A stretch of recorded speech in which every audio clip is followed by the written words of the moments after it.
പവിത്രതകളേറെ നിറഞ്ഞ ശവ്വാൽ മാസം നമ്മളോട് വിട പറയാൻ ഒരുങ്ങുകയാണ്. അതുപോലെ തന്നെ ശ്രേഷ്ഠതകളുടെ കൂമ്പാരമാകുന്ന ദുൽഖഅദ മാസം നമ്മളിലേക്ക് വരാൻ ഒരുങ്ങി നിൽക്കുകയാണ്.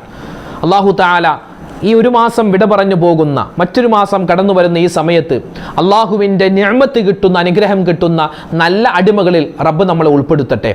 അള്ളാഹുവിൻ്റെ അനുഗ്രഹങ്ങൾ, അള്ളാഹുവിൻ്റെ നിഅമത്തുകൾ സദാ നമുക്ക് കിട്ടിക്കൊണ്ടിരിക്കാൻ ഒരൊറ്റ കാര്യം ചെയ്താൽ മതി. ഏതാണ് ആ കാര്യം? ഇന്നത്തെ ക്ലാസ്സിൻ്റെ അവസാനം അത് കേൾക്കാം. അതോടൊപ്പം തന്നെ നമ്മൾ കാത്തിരിക്കുന്ന, സ്വീകരിക്കാനിരിക്കുന്ന ദുൽഖഅദ മാസം, ഈ ദുൽഖഅദ മാസത്തിന് 9 പ്രത്യേകതകളുണ്ട്. ഏതൊക്കെയാണ് ആ പ്രത്യേകതകൾ? ദുൽഖഅദ മാസം ഇന്ന് മഗ്‌രിബോടുകൂടി നമ്മളിലേക്ക് വരികയാണെങ്കിൽ എന്തൊക്കെ കാര്യങ്ങളാണ് ശ്രദ്ധിക്കേണ്ടത്, എന്തൊക്കെ കാര്യങ്ങളാണ് പറയേണ്ടത്? ദുൽഖഅദ മാസത്തിൽ നബി തങ്ങൾ സ്വല്ലല്ലാഹു അലൈഹി വസല്ലം എന്തൊക്കെ കാര്യങ്ങൾ ചെയ്തു? ഈ ദുൽഖഅദ മാസത്തിൽ എന്തൊക്കെ ചെയ്യണം, ചെയ്യാൻ പാടില്ല? ദുൽഖഅദയുമായി ബന്ധപ്പെട്ട നമ്മൾ അറിഞ്ഞിരിക്കേണ്ട പ്രധാനപ്പെട്ട ചില ചർച്ചകളാണ് ഇന്നത്തെ ക്ലാസ്സിൽ നമ്മൾ പറയുന്നത്. അവസാനം വരെ കാണാനും ഇത് മറ്റുള്ളവർക്ക് എത്തിച്ചു കൊടുക്കാനും നമ്മൾ മറന്നു പോവരുത്, വിട്ടുപോകരുത്. അല്ലാഹു തആല നമ്മുടെ സദസ്സിനെ സ്വീകരിക്കട്ടെ. ആമീൻ യാ റബ്ബൽ ആലമീൻ. അസ്സലാമു അലൈക്കും വറഹ്മത്തുള്ളാഹി വബറകാതുഹു. ബിസ്മില്ലാഹിർ റഹ്മാനിർ റഹീം. അൽഹംദുലില്ലാഹി വഖഫാ വസലാമുൻ അലാ ഇബാദിഹില്ലദീന ഇസ്തഫാ അമ്മാ ബഅദ്. സ്നേഹ ബഹുമാന ആദരവുകൾ നിറഞ്ഞ സത്യവിശ്വാസികളെ, ഉമ്മമാരെ, ഉപ്പമാരെ, കരുണാവാരിധിയായ പടച്ച റബ്ബ് നമ്മളെല്ലാവരെയും എല്ലാവിധത്തിലുള്ള നിഅമത്തുകളും അനുഗ്രഹങ്ങളും തന്ന് നമ്മളെ സന്തോഷിപ്പിക്കുമാറാവട്ടെ. ആമീൻ യാ റബ്ബൽ ആലമീൻ. പ്രിയമുള്ള മുഅ്മിനീങ്ങളെ, വിശുദ്ധമായ ശവ്വാൽ മാസം നമ്മളോട് വിട പറയാൻ ഒരുങ്ങുകയാണ്. ഇന്ന് ശവ്വാൽ 29ാമത്തെ ദിനമാണ്. ഇന്ന് മഗ്‌രിബോടുകൂടി നിലാവ് കണ്ടാൽ, പിറ കണ്ടാൽ വിശുദ്ധമായ പവിത്രതകളേറെ നിറഞ്ഞ ദുൽഖഅദ മാസം നമ്മളിലേക്ക് കടന്നു വരുന്നു. ഇന്ന് മഗ്‌രിബോടുകൂടി നിലാവ് കണ്ടില്ല എങ്കിൽ നാളെ ചൊവ്വാഴ്ച മഗ്‌രിബോടുകൂടി ശവ്വാൽ 30 പൂർത്തിയാക്കി, നമ്മൾ മാസം പൂർത്തിയാക്കി ബുധനാഴ്ച നമ്മൾ ദുൽഖഅദയിലേക്ക് പ്രവേശിക്കും. അപ്പോൾ ഒന്നുകിൽ നാളെ അല്ലെങ്കിൽ മറ്റന്നാൾ. ഇന്ന് നിലാവ് കണ്ടാൽ നാളെ ആയിരിക്കും ദുൽഖഅദ മാസം. ശവ്വാൽ മാസം വിട പറഞ്ഞ് ദുൽഖഅദ മാസം കടന്നു വരുന്ന ഈ അസുലഭ മുഹൂർത്തത്തിൽ അള്ളാഹുവിൻ്റെ റസൂൽ മുത്തുനബി സ്വല്ലല്ലാഹു അലൈഹി വസല്ലമ തങ്ങൾ ഒരുപാട് ശ്രേഷ്ഠതകൾ നമുക്ക് പഠിപ്പിച്ചു തന്ന, നബിതങ്ങളുടെ ജീവിതത്തിൽ നബിതങ്ങൾ സ്വല്ലല്ലാഹു അലൈഹി വസല്ലം ഒരുപാട് കണ്ട് വളരെ പവിത്രതയോടെ കണ്ട ഒരു മാസമാണ് ദുൽഖഅദ മാസം. ആ മാസത്തിലേക്കാണ് നമ്മൾ കടക്കാൻ പോകുന്നത്. വിശുദ്ധമായ അറബി കലണ്ടറിൻ്റെ 11ാമത്തെ മാസമാണ് ദുൽഖഅദ മാസം. അല്ലാഹു തആല നമുക്കെല്ലാവർക്കും ഈ ദുനിയാവിലും നാളെ ആഖിറത്തിലും എല്ലാവിധ ബറക്കത്തും സലാമത്തും നൽകട്ടെ. ഈ വിട പറയുന്ന ശവ്വാൽ മാസത്തിൻ്റെ ബറക്കത്ത് കൊണ്ട്, കടന്നു വരുന്ന ദുൽഖഅദ മാസത്തിൻ്റെ ബറക്കത്ത് കൊണ്ട് അല്ലാഹു തആല നമ്മുടെയും നമ്മളോട് ദുആ കൊണ്ട് വസിയ്യത്ത് ചെയ്ത ഒരുപാട് മുഅ്മിനീങ്ങൾ ഓരോ വീഡിയോകൾക്ക് താഴെ ഉസ്താദ് പ്രത്യേകം ഞങ്ങൾക്ക് വേണ്ടി ദുആ രക്കണേ, നേരിട്ട് കണ്ട് പറയുന്നവരുണ്ട്. അല്ലാഹുവേ പടച്ചവൻ എല്ലാവരുടെയും എല്ലാ പ്രയാസങ്ങളും മാറ്റിക്കൊടുക്കണേ അല്ലാ. സങ്കടങ്ങളും ദുഃഖങ്ങളും രോഗങ്ങളും നീ മാറ്റിക്കൊടുക്കണേ റഹ്മാനെ. ഞങ്ങൾക്കെല്ലാവർക്കും എല്ലാവിധ നിഅമത്തും തരണേ അല്ലാ. ആമീൻ ആമീൻ യാ റബ്ബൽ ആലമീൻ. പ്രിയമുള്ള ഉമ്മമാരെ, ഉപ്പമാരെ, നമ്മളിലേക്ക് വരുന്ന ദുൽഖഅദ മാസം, ആ ദുൽഖഅദ മാസം, അതുമായി ബന്ധപ്പെട്ട ഒരു 9 കാര്യങ്ങളാണ് ഇന്നത്തെ ക്ലാസ്സിൽ നമ്മൾ പറയുന്നത്. ഒരു 9 കാര്യങ്ങൾ. ഈ 9 കാര്യങ്ങൾ മനസ്സിലാക്കിയാൽ ദുൽഖഅദ മാസം അത് എന്താണെന്നും അതിൻ്റെ പ്രത്യേകത എന്താണെന്നും എല്ലാം നമുക്ക് മനസ്സിലാകും ഇൻഷാ അല്ലാഹ്. അപ്പോൾ ദുൽഖഅദ മാസം അല്ലാഹു തആല വിശുദ്ധമായ ഖുർആനിൽ പറയുന്നുണ്ടല്ലോ. എന്താ പറയുന്നത്? ഇന്ന ഇദ്ദത്ത ശുഹൂരി ഇൻദല്ലാഹി 12 ശഹ്റൻ ഫീ കിതാബില്ലാഹ്. ലോകം എന്നാണോ തുടങ്ങിയത് അന്നു മുതൽ മാസങ്ങളുടെ എണ്ണം 12ആണ്. ആ 12 മാസങ്ങളിൽ മിൻഹാ അർബഅത്തുൻ ഹുറും, ആ 12 മാസങ്ങളിൽ 4 മാസങ്ങളെ അല്ലാഹു തആല പ്രത്യേകം ആദരിച്ചിട്ടുണ്ട്, ബഹുമാനിച്ചിട്ടുണ്ട്. ആ 4 മാസങ്ങൾ ഏതൊക്കെയാണ്? ദുൽഖഅദ, ദുൽഹിജ്ജ, മുഹറം, അതുപോലെ റജബ്. ഈ 4 മാസങ്ങൾ. ഈ 4 മാസങ്ങൾ ദുൽഖഅദ മാസത്തിൻ്റെ പ്രത്യേകതകൾ പറയുമ്പോൾ അതിൽ നമുക്ക് ഒന്നാമതായി എണ്ണാൻ പറ്റുന്ന പ്രത്യേകതയാണ് അല്ലാഹു തആല ആദരിച്ച മാസമാണ് ദുൽഖഅദ മാസം. പള്ളികൾ അല്ലാഹു ആദരിച്ച സ്ഥലമാണ്. പരിശുദ്ധ മക്കയും മദീനയും അല്ലാഹു ആദരിച്ച സ്ഥലമാണ്. ഖുർആൻ അല്ലാഹു ആദരിച്ചതാണ്. മുത്തുനബി സ്വല്ലല്ലാഹു അലൈഹി വസല്ലം അല്ലാഹു ആദരിച്ച വ്യക്തിയാണ്. അപ്പോൾ അല്ലാഹു ആദരിച്ച ഒരു വസ്തുവിനെ ആദരിക്കുന്നത് നമ്മുടെ ഈമാനിൽ പെട്ടതാണ്. നമുക്ക് ഈമാൻ വർദ്ധിക്കും. നമ്മളിലേക്ക് വരുന്ന ദുൽഖഅദ മാസം, ഈ ദുൽഖഅദ മാസത്തെ ആദരിക്കുകയും ബഹുമാനിക്കുകയും ആ മാസത്തെ പവിത്രമായി കാണുകയും ചെയ്താൽ തന്നെ നമുക്ക് ഈമാൻ അധികരിക്കുമെന്നാണ് ഇതിൻ്റെ അർത്ഥമെന്ന് മുഫസ്സിരീങ്ങൾ വിശദീകരിച്ച് തരുന്നു. ഈ 4 മാസങ്ങൾ നമ്മൾ ബഹുമാനിക്കണം. ഇനിയുള്ള ദുൽഖഅദ വരുന്നു, പിന്നെ ദുൽഹിജ്ജ ഹജ്ജിൻ്റെ മാസം വരുന്നു, പിന്നെ മുഹറം മാസം വരുന്നു. ഈ 3 മാസവും നമ്മൾ വളരെ ജാഗ്രതയോടെ ആവണം മുന്നോട്ട് നീങ്ങേണ്ടത്. കാരണം അല്ലാഹു തആല ആദരിച്ച ഈ മാസത്തെ നമ്മൾ ആദരിച്ചുകൊണ്ട് ഒരു നന്മ ചെയ്താൽ സാധാരണ മാസങ്ങളെ പോലെയല്ല. ഇപ്പൊ ശവ്വാൽ മാസത്തിൽ നമ്മൾ ഒരു സുബ്ഹാനല്ലാഹ് പറഞ്ഞാൽ അല്ലാഹു തആല തരുന്ന പ്രതിഫലം 10 പ്രതിഫലമാണെങ്കിൽ, ഉദാഹരണം ഇനി വരുന്ന ദുൽഖഅദ മാസം, ദുൽഹിജ്ജ മാസം, മുഹറം മാസത്തിലൊക്കെ നമ്മളൊരു സുബ്ഹാനല്ലാഹ് പറഞ്ഞാൽ അള്ളാഹു 10 അല്ല, ചിലപ്പോൾ 100ഉം 1000ഉം 10000ഉമായിട്ട് അള്ളാഹു അതിൻ്റെ ശ്രേഷ്ഠത, അതിൻ്റെ പ്രത്യേകത, അതിൻ്റെ പ്രതിഫലം അധികരിപ്പിച്ചു തരും. കാരണം അള്ളാഹു ആദരിച്ച മാസങ്ങളാണ് ഈ 4 മാസങ്ങൾ. ഏതൊക്കെ? ദുൽഖഅദ, ദുൽഹിജ്ജ, മുഹറം, അതുപോലെ റജബ്. അപ്പോൾ അള്ളാഹ് ആദരിച്ച മാസമാണ്. ഇതാണ് ദുൽഖഅദ മാസത്തിൻ്റെ ഒന്നാമത്തെ പ്രത്യേകത.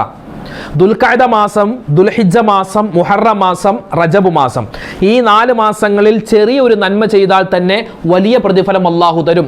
ചെറിയൊരു തിന്മയാണ് ചെയ്യുന്നതെങ്കിൽ പോലും അതിൻ്റെ ശിക്ഷ കഠിനമായിരിക്കുമെന്ന് നമുക്ക് മഹത്തുക്കൾ പഠിപ്പിച്ചു തരുകയാണ്. അതുകൊണ്ട് നന്മ അധികരിപ്പിക്കാനും തിന്മയിൽ നിന്ന് മാറി നിൽക്കാനുമുള്ള വലിയ ഒരു ജാഗ്രത, വലിയൊരു പ്രതിജ്ഞ എൻ്റെ ക്ലാസ് കേൾക്കുന്ന, ആദ്യം പറയുന്ന ഞാനും കേൾക്കുന്ന നമ്മളെല്ലാവരും മനസ്സിൽ കരുതണം. ഇൻഷാ അല്ലാഹ് അല്ലാഹു തആല നമുക്കെല്ലാവർക്കും ഒരുപാട് നന്മ ചെയ്യാനും തിന്മകളിൽ നിന്ന് മാറി നിൽക്കാനും തൗഫീഖ് തരട്ടെ. ആമീൻ യാ റബ്ബൽ ആലമീൻ.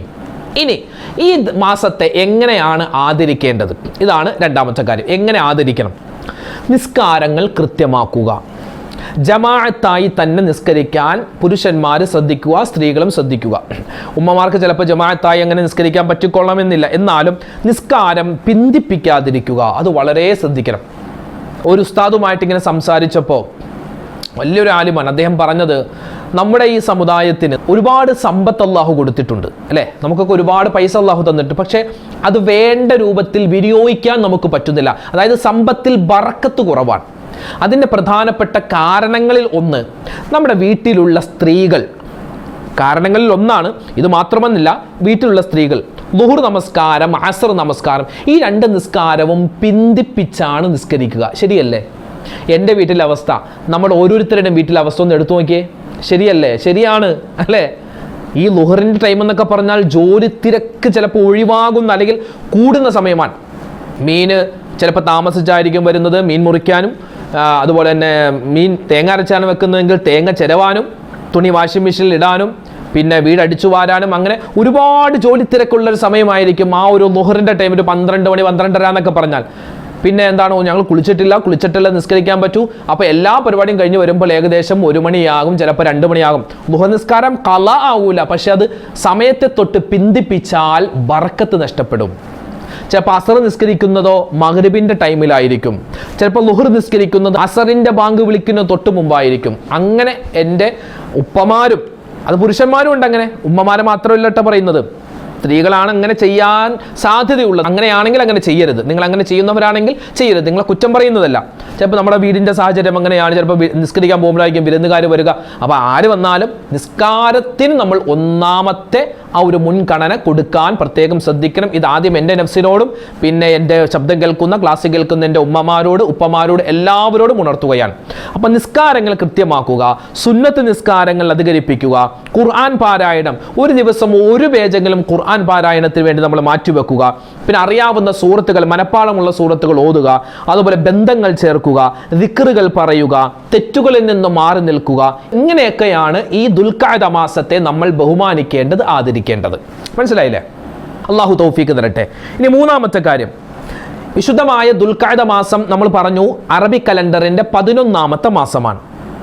ഇന്ന് ശവ്വാൽ 29. ഇന്ന് മഗ്രിബോടുകൂടി നിലാവ് കണ്ടാൽ, പിറ കണ്ടാൽ, ഇന്നത്തെ മഗ്രിബോടുകൂടി നമ്മൾ ദുൽഖഅദ മാസത്തിലേക്ക് കടക്കുന്നു. അപ്പോൾ ഇന്ന് മഗ്രിബോടുകൂടി നിലാവ് കണ്ടാൽ ദുൽഖഅദയിലേക്ക് കടക്കുന്നു. നിലാവ് കണ്ടില്ലെങ്കിൽ നാളെ മഗ്രിബോടുകൂടി നമ്മൾ മാസം 30 പൂർത്തിയാക്കി നമ്മൾ ദുൽഖഅദ മാസത്തിലേക്ക് കടക്കുന്നു. പുതിയൊരു മാസത്തിലേക്ക് നമ്മൾ കടന്നാൽ നിലാവ് കണ്ടു എന്നറിഞ്ഞാൽ, പിറ കണ്ടു എന്നറിഞ്ഞാൽ നമ്മളെ പലപ്പോഴും നമ്മുടെ എല്ലാ മാസവും തുടക്കത്തിൽ നമ്മൾ പറയാറുള്ള രണ്ട് കാര്യം, ഒന്ന് സൂറത്തുൽ മുൽക്ക് പാരായണം, അല്ലെ, തബാറക്കല്ലദി ബിയദിഹിൽ മുൽക്ക്, അല്ലെ, സൂറത്തുൽ മുൽക്ക്. അത് നമ്മൾ എല്ലാ ദിവസവും പാരായണം ചെയ്യുന്നത് ആണെങ്കിലും അല്ലെങ്കിലും നമ്മൾ ഈ ഒരു മാസം ഒന്നാണ് എന്നറിഞ്ഞാൽ നമ്മൾ ഓതൽ പ്രത്യേകം നല്ലതാണ്. കാരണം ആ ഒരു മാസത്തേക്ക് പിന്നെ നമുക്ക് വേറെ ഒരു പ്രൊട്ടക്ഷൻ വേണ്ടെന്നാണ്. ഈ സൂറത്തുൽ മുൽക്ക് നമ്മളെ കാക്കുമെന്നാണ്. അത്രമാത്രം പവറുള്ള സൂറത്താണ് സൂറത്തുൽ മുൽക്ക്. പിന്നെ രണ്ടാമതായി ചെയ്യേണ്ടത് ദുആയാണ്. എങ്ങനെ? അല്ലാഹുമ്മ, എങ്ങനെയാണ് മാസം കണ്ടാൽ പിറ കണ്ടാലുള്ള ഒരു ദുആ? അൽഹംദുലില്ലാഹ്, അല്ലാഹു അക്ബർ, അല്ലാഹുമ്മ അഹില്ലഹു അലൈനാ ബിൽ അംനി വൽ ഈമാനി വസ്സലാമത്തി വൽ ഇസ്ലാമി വത്തൗഫീഖി ലിമാ തുഹിബ്ബു വതർളാ റബ്ബുനാ വറബ്ബുകല്ലാഹ്. ഈ ദുആ നമുക്കറിയാമല്ലോ, പലവട്ടം നമ്മൾ ആവർത്തിച്ചു പറഞ്ഞതാണ്. ഈ ദുആ നമ്മൾ ഒരു വട്ടം പറയുക. പിന്നെയോ മറ്റൊരു ദുആ കൂടി പറയൽ സുന്നത്താണ്, നല്ലതാണ്. ഏതാണത്? നിങ്ങൾക്ക് സ്ക്രീനിൽ കാണാം. അല്ലാഹുമ്മ യാ മുഹവ്വിലൽ അഹ്വാൽ ഹവ്വിൽ ഹാലനാ ഇലാ അഹ്സനിൽ അഹ്വാൽ ബിഹൗലിക വഖുവതിക യാ അല്ലാഹ്. എന്താണ് അതിൻ്റെ അർത്ഥം?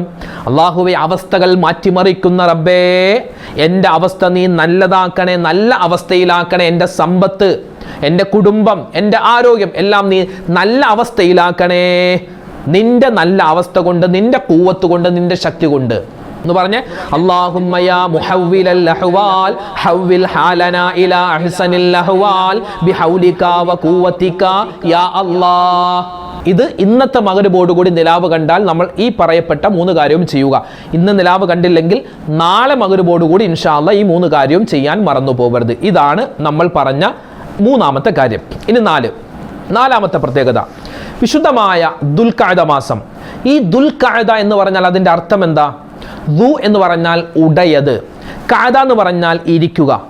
അതായത് അറബികൾ ഈ മാസത്തിൽ യുദ്ധം ചെയ്യാതെ വീട്ടിൽ തന്നെ ഇരിക്കുന്ന ഒരു മാസമാണ് ദുൽഖഅദ മാസം, ദുൽഹിജ്ജ മാസം, മുഹറം മാസം. അതുകൊണ്ട് വീട്ടിൽ തന്നെ ഇരിക്കുക എന്നർത്ഥം വരുന്ന ദുൽഖഅദ എന്ന പേര് ഇതിന് വെക്കപ്പെട്ടു. ദുൽഹിജ്ജ എന്ന് പറഞ്ഞാൽ ഹജ്ജ് ഉടയ മാസം. നബി സല്ലല്ലാഹു അലൈഹി വസല്ലമ തങ്ങളുടെ 5ാമത്തെ വല്ലുപ്പയാകുന്ന കിലാലു ബിൻ മുർറ എന്നവരുടെ കാലത്താണ് ഈ മാസത്തിന് ഈ ഒരു പേര് വെക്കപ്പെട്ടത് എന്നൊക്കെ അഭിപ്രായമുണ്ട്. ഇതാണ് 4ാമത്തെ പ്രത്യേകത. ഇനി 5ാമത്, ഹജ്ജുമായി ബന്ധപ്പെട്ട ഹജ്ജിന്റെ ഒരുക്കങ്ങൾ നടക്കുന്ന മാസമാണ് ഏത് മാസം? ഈ ദുൽഖഅദ മാസം.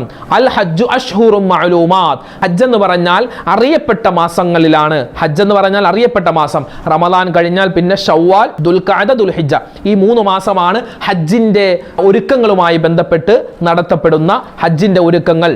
ഹജ്ജിന് പോകുന്ന ആളുകൾക്കുള്ള യാത്രയയപ്പ്, അതുപോലെ തന്നെ ഹജ്ജിൻ്റെ പോകാനുള്ള പൈസ അടക്കുക, അതുപോലെ ഹജ്ജിൻ്റെ ക്ലാസ്, ഇതൊക്കെ നടക്കുന്നത് ഈ മാസങ്ങളിലാണ്. ഇതൊരു പ്രത്യേകതയാണ്. പിന്നെ മറ്റൊരു പ്രത്യേകത, മഹാനായ മൂസാ നബി അലൈഹിസ്സലാത്തു വസ്സലാമയോട് അല്ലാഹു തആല പറഞ്ഞു, വവാഅദ്നാ മൂസ 30 ലൈല. അല്ലാഹു തആല പറഞ്ഞു, മൂസ നബിയെ, നിങ്ങൾക്ക് ഞാൻ തൗറാത്ത് തരാൻ പോകുന്നു. ആ തൗറാത്ത് വാങ്ങുന്നതിന് മുമ്പ് 30 ദിവസം നിങ്ങൾ നോമ്പ് പിടിക്കണം. അങ്ങനെ മൂസാ നബി നോമ്പ് പിടിച്ചു. ആ നോമ്പ് പിടിച്ചത് 30 ദിവസം നോമ്പ് പിടിച്ചത് ഈ ദുൽഖഅദ മാസത്തിലാണ് എന്നാണ് പറയപ്പെടുന്നത്.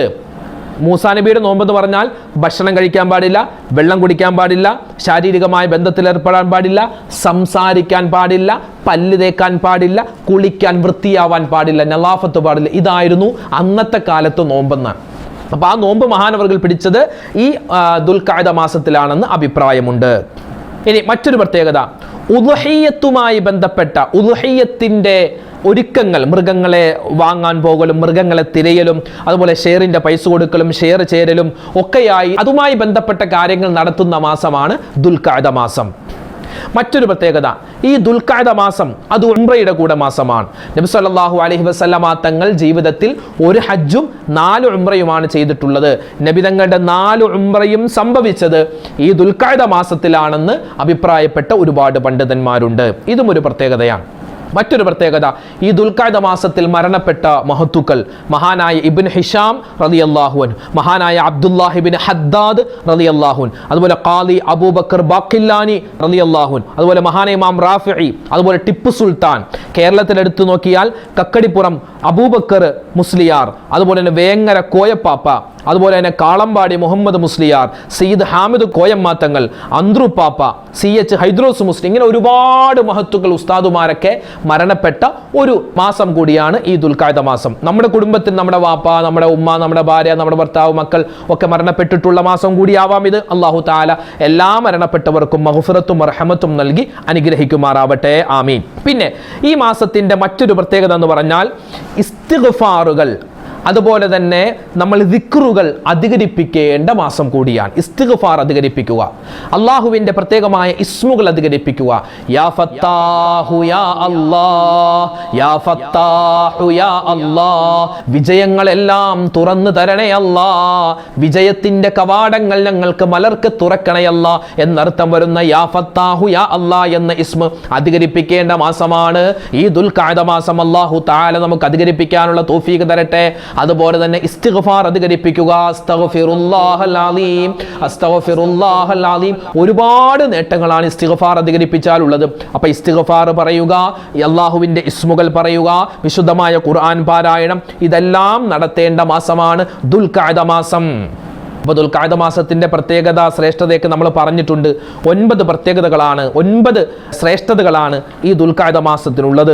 ഇനിയുമുണ്ട് ഒരുപാട് ശ്രേഷ്ഠതകൾ, അതിൽ നിന്ന് 9 എണ്ണം നമ്മൾ സെലക്ട് ചെയ്ത് പറഞ്ഞു എന്ന് മാത്രം. അല്ലാഹു സുബ്ഹാനഹു വ തആല ഈ മാസത്തെ, ഈ വിട പറഞ്ഞു പോകുന്ന ശവ്വാൽ മാസം, അല്ലാഹുവേ ഒരുപാട് നന്മനങ്ങൾ ചെയ്തിട്ടുണ്ട്, എല്ലാം നീ സ്വീകരിക്കണേ അല്ലാ. ഈ ഞങ്ങളിലേക്ക് വരുന്ന ദുൽഖഅദ മാസം, ആ മാസത്തെ നല്ല രൂപത്തിൽ സ്വീകരിക്കാനും ഒരുപാട് നല്ല പ്രവർത്തനങ്ങൾ ചെയ്യാനും ഞങ്ങൾക്ക് എല്ലാവർക്കും അല്ലാഹുവേ നീ തൗഫീഖ് തരണേ നാഥ. ആമീൻ ആമീൻ ആമീൻ ബിറഹ്മതിക യാ അർഹമർ റഹീമീൻ. അൽഹംദുലില്ലാഹ്. ഒരുപാട് ഉമ്മമാരും ഉപ്പമാരും ഒക്കെ പ്രത്യേകം ഉസ്താദെ ദുആരക്കണമെന്ന് നമ്മുടെ വീഡിയോകൾക്ക് താഴെ, അതായത് നമ്മുടെ ഈ വീഡിയോ ചിലപ്പോൾ കണ്ടുകൊണ്ടിരിക്കുന്നതിൻ്റെ ഇടയിൽ, ചിലപ്പോൾ വീഡിയോ ഓണാകുന്നതിന് മുമ്പ് തന്നെ കമൻ്റ് എഴുതാൻ തുടങ്ങുന്ന ഒരുപാട് ആളുകളുണ്ട്. അവർക്ക് ആവേശമാണ് ഇങ്ങനെ ദുആ വസിയത്ത് എഴുതുമ്പോൾ, അതൊരു സമാധാനമാണ്. അല്ലാഹു തആല ആരൊക്കെ നമ്മളോട് ദുആ കൊണ്ട് വസിയത്ത് പറയുന്നു, പ്രത്യേകിച്ച് കമൻ്റായി എഴുതുന്നു, പലർക്കും കമൻ്റ് എഴുതാൻ അറിയില്ല എന്നൊക്കെ പറഞ്ഞു, അതൊന്നും പ്രശ്നമല്ല. അല്ലാഹു തആല എല്ലാവർക്കും ഖൈറും ബറക്കത്തും റാഹത്തും കൊടുക്കുമാറാവട്ടെ, എല്ലാ ഹലാലായ മുറാദുകളും ഹാസിലാക്കട്ടെ.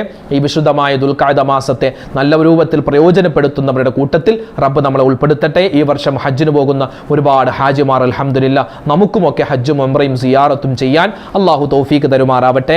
ഇൻഷാ അല്ലാഹ് എല്ലാ കാര്യത്തിനും വേണ്ടി ദുആരക്കുന്നുണ്ട്. നമ്മുടെ ഇബാദത്തുകളൊക്കെ കൃത്യമാക്കുക, ഉമ്മമാര് ഉപ്പമാര് എല്ലാ കാര്യങ്ങളും എല്ലാം ശ്രദ്ധിക്കുക, വിശുദ്ധമായ ഖുർആനൊക്കെ പാരായണം ചെയ്യുക. അല്ലാഹു തആല നമ്മുടെ ഈ ഒരു സ്നേഹബന്ധം നാളെ സ്വർഗ്ഗത്തിലും നിലനിർത്തി തരുമാറാവട്ടെ. ആമീൻ. അപ്പോൾ എനിക്ക് വേണ്ടി, എൻ്റെ കുടുംബത്തിന് വേണ്ടി നിങ്ങൾ ദുആരക്കുക, നിങ്ങൾക്ക് വേണ്ടി ഞാനും ദുആരക്കാം. അല്ലാഹു കബൂലാക്കട്ടെ. ഇൻഷാ അല്ലാഹ് നാളെ മറ്റൊരു വീഡിയോയുമായിട്ട് നമുക്ക് കാണാം. അതുവരേക്കും അസ്സലാമു അലൈക്കും വറഹ്മത്തുള്ളാഹി തആല വബറകാതുഹു.